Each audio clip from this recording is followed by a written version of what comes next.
I-pray natin si Krishna no, na sana po recover siya, malampasan niya ang anxiety, kasi anxiety yun ang nangyari sa kanya.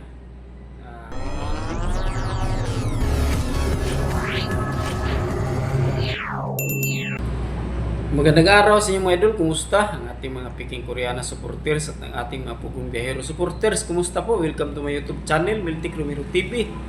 At siyempre ang ating mga kababayan dito sa Pilipinas, ang ating mga kababayan dito sa Cebu, mga silingan ako dito sa Cebu, ang akong mga subscriber rin sa Visayas, no? Lalot na po dyan sa Luzon, Visayas at Mindanao. Ang ating mga viewers dyan at ang ating mga OFW, kumusta? Ang ating mga nanirahan na po sa ibang bansa ng mga Pilipino, magandang araw po, magandang gabi, magandang umaga po sa inyo. Saan man kayo ng panig ng mundo, kumusta po kayo? At syempre, ang ating mga senior citizen, mga Chris Paunatics, kumusta? Ang ating video ngayon mga idol tungkol po sa live ni Chris na kagabi, no, na nakita natin na naawa po tayo kay Chris na, no, kasi sinumpong talaga siya ng stress mga idol, kasi ang stress mga idol ay hindi po natin mapipigilan, hindi natin mapigil kung ano ang gagawin, kasi ang stress at ang anxiety magsama yun, at saka depression. I-pray natin si Krishna no, na sana po recover siya, malampasan niya ang anxiety, kasi anxiety yun ang nangyari sa kanya. Kasi ang anxiety, ulcer at saka depression ay magsama yun, di ba? Basta may ulcer ka, magsama yun ang anxiety at saka depression, no, di ba? Lalot na yung GERD, yung mga acid reflux ay related lang po sa ulcer yun, sila lang po na magkasama ng sakit, at saka hindi po mawala ang anxiety dyan. Magkasama yan sa mga GERD at acid reflux, no? So ipag-pray natin si Krishna na sana po malampasan niya ang mga sakit na yun, di ba? Kasi delikado po pag hindi natin malampasan, magpadala tayo sa depression, delikado po, di ba? So kagabi nag-live siya, ayan, oh, nakita ko sa kanyang live. Medyo po siya, medyo kasi wala, sabi ko, itigil ko na itong pag-vlog ko, pero hindi pa tapos ang bahay ko, nagkautang-utang pa akong hayop na to. Dahil sa bahay ko. Kasi nagpatayo, may stress. Pero actually, hindi ako na-stress sa bahay ko, at sobrang saya ako, at sobrang proud ko. Ayan, ayaw na daw niya sarili mag-vlog. ko, kasi syempre, totoo ba kaya, no? Ayaw na niya mag-vlog, so masad tayo, mga fans ng Peking Koreana. So pray natin na hindi po madala si Krishna sa depression. Sayang naman po pag hindi siya mag-vlog, kasi nakapundar na po siya, may na-build up na po siya sa kanyang channel. Tapos huwag kang magpadala dyan, Krishna, kasi stress lang yun, depress lang yun, di ba? Huwag kang magpadala yan, kasi pag-pray ka lang palagi, patuloy mo ang pag-vlog, kasi gabi mga idol ay nagsabi siya na ayaw niya mag-vlog. Ayun, sinigundaan pa niya. vlog kasi hindi ako nakapag-vlog kasi sobrang, wala lang, ewan ko.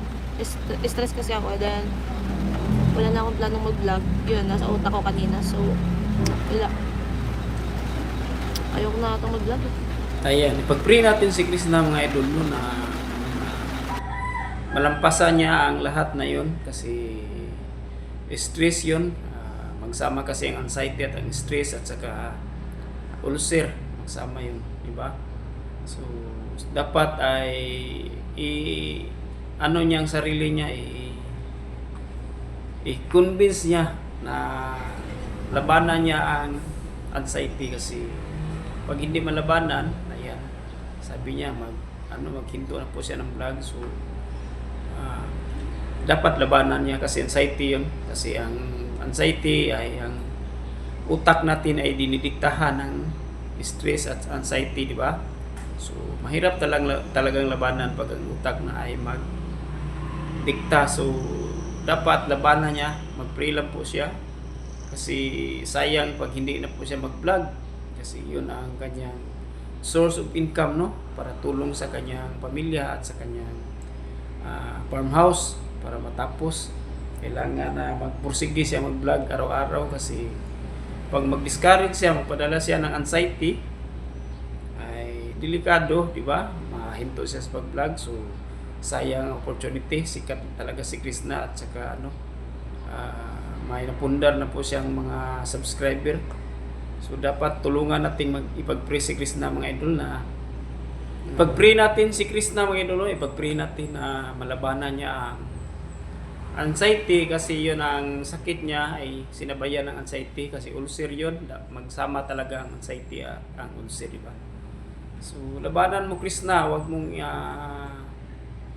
kang magpadala dyan kasi ang utak mo ay nagdikta yan, kasi dahil sa anxiety at saka mahirap pag hindi mo malabanan tapos paghinto ka ng vlog, sayang talaga, no? So sa kabila ng lahat sa stress ni Krishna, no, sa kanyang sakit, meron pa ding basir na pumasok sa kanyang vlog. Nagpapapansin ka lang, putang ina mo, Bernadette Morgan. Bakit? Wala bang papansin sa'yo? Ha? Kumaga? Bakit ayaw mong tumigil huminga dyan? Dagdag stress kang hayop ka eh. Kung Bernadette ka, Bernadette din kita. So ayan, no, sus, bisan og may sakit si Krishna, kahit may anxiety si Krishna, wala pa ring awa ang mga basir, pumapasok pa din. Ano ba talaga ang gawin natin sa mga basir, mga idol? Hindi na sila mawala, no? Palagi na po sila nakabuntot kay Krishna, palagi na po sila nakasubaybay kay Krishna, tapos mag-comment agad ng mga negative. Hindi po sila mawala, no? Kahit sa aming mga reactor, meron talagang basir, lalo't na si Krishna ang aming binibidyo, kinukontent tungkol kay Krishna. Marami talagang basir na pumasok. Iwan ko ba talaga kung bakit nila si Krishna, hate talaga nila si Krishna, no? Parang sa tingin nila malaki ang kasalanan ni Krishna. Parang parang minaliit talaga nila si Krishna, na discrimination talaga ang nangyari. Yun ang nangyari sa kay Krishna, no? Yun ang mga basir, discriminate ang kanilang ginagawa kay Krishna. Kasi ang mga basir na yun ay mga fans na ni Krishna noon sa Chris Pao. So alam naman po natin, Chris Pao fans na ang mga basir noon, tapos hindi nila matanggap na nangyari kay sa Chris Pao, tapos ayun, na nila si Krishna hanggang ngayon, sinusundan nila ng bus. So dapat tantanan nyo si Krishna kasi may sakit yung bata, nagka-anxiety po siya.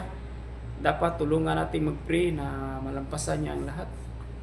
So hindi po natin iba si Krishna, pakiusap po na dapat po tulungan natin na malampasan niya ang kanyang anxiety, no? Kasi anxiety ang nangyayari ngayon ni Krishna. So ano ba kayo mga basir, kayo dapat wala na po kayong awa ba? Wala, hindi pa kayo tao? Wala ba kayong konsensya na binabas yung si Krishna ng grabe? Wala po kayong konsensya talaga. So yun lang po mga idol, no? Dapat tulungan nating ipag-pray si Krishna. Ang mga basir na yun, dapat tigilan nyo si Krishna, pakiusap lang po, no? At salamat po sa lahat. Sana po mag-subscribe kayo sa aking YouTube channel, Beltic Romero TV, at sana po palagi kayong makasubaybay sa aking channel at magsuporta po, mga idol. Maraming salamat. God bless po sa lahat.